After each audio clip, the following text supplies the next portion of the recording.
ಕನ್ನಡ ಚಿತ್ರರಂಗದ ಟಗರು ಪುಟ್ಟಿ ಮಾನ್ವಿತಾ ಹರೀಶ್ ಕಾಮತ್ ಕೆಲವು ತಿಂಗಳುಗಳ ಹಿಂದೆ ತಾಯಿಯನ್ನ ಕಳೆದುಕೊಂಡಿದ್ದರು.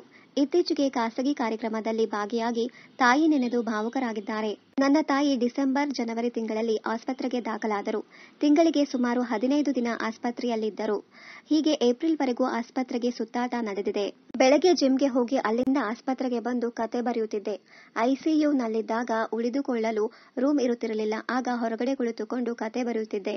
ಇಷ್ಟು ಚಿಕ್ಕ ವಯಸ್ಸಿಗೆ ನಾನು ಲೈಫ್ನ ಜಾಸ್ತಿನೇ ನೋಡಿಬಿಟ್ಟೆ. ಈಗ ಜೀವನದಲ್ಲಿ ಯಾವುದಕ್ಕೂ ಉತ್ಸಾಹ ಇಲ್ಲ.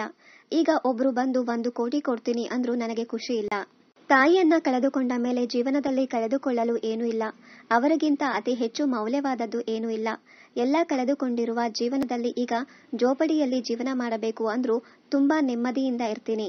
ದೇವರ ಮೇಲೆ ನಂಬಿಕೆ ಇದೆ, ಸಾಧನೆ ಮಾಡ್ತೀನಿ. ತಾಯಿಯೇ ಆಕೆಗೆ ಶಕ್ತಿಯಾಗಿದ್ದರು. ಈಗ ಆಕೆ ಏನು ಮಾಡುತ್ತಾಳೆ ನೋಡೋಣ ಎಂದು ತುಂಬಾ ಹತ್ತಿರದವರು ಮಾತನಾಡಿದ್ದಾರೆ. ನನ್ನ ಜೀವನದಲ್ಲಿ ಹೀಗೆ ಆಗಿದೆ ಎಂದು ಎಲ್ಲರೂ ಕರುಣೆ ತೋರಿಸುತ್ತಾರೆ. ನನಗೆ ಯಾರ ಸಿಂಪತಿ ಮತ್ತು ಎಂಪತಿ ಬೇಡ. ಗೌರವ ಕೊಡಿ ಸಾಕು. ಅಮ್ಮ ಇಲ್ಲ ಅನ್ನುವ ಕ್ಷಣ ನೆನಪು ಮಾಡಿಕೊಳ್ಳುವುದು ಕಷ್ಟ. ಪ್ರತಿದಿನ ಮಲಗುವ ಮುನ್ನ ನಾನು ಯಾಕೆ ಬದುಕಿದ್ದೀನಿ, ಜೀವನದ ಉದ್ದೇಶ ಏನು ಅನ್ನೋ ಯೋಚನೆ ಶುರುವಾಗುತ್ತದೆ. ನನ್ನ ಫ್ಯೂಚರ್ ಬಗ್ಗೆ ಕ್ಯೂರಿಯಾಸಿಟಿ ಇಲ್ಲ. ಅಮ್ಮ ಇಲ್ಲದೆ ಜೀವನ ಹೇಗಿರುತ್ತದೆ ಅನ್ನುವ ಯೋಚನೆಯಲ್ಲಿ ಇದ್ದೀನಿ. 24 ಗಂಟೆ ಅಮ್ಮ ನನ್ನ ಜೊತೆ ಇದ್ದವರು. ಅವರಿಲ್ಲದೆ ಬದುಕುವುದು ಕಷ್ಟ. ತುಂಬಾ ಸ್ಟ್ರಾಂಗ್ ಆಗಿ ಕಂಬ್ಯಾಕ್ ಮಾಡ್ತಿದ್ದೀನಿ. ಯಾವತ್ತೂ ಹಿಂತಿರುಗಿ ನೋಡುವುದಿಲ್ಲ ಎಂದು ಖಾಸಗಿ ಟಿವಿ ಸಂದರ್ಶನದಲ್ಲಿ ಮಾತನಾಡಿದ್ದಾರೆ ಮಾನ್ವಿತಾ.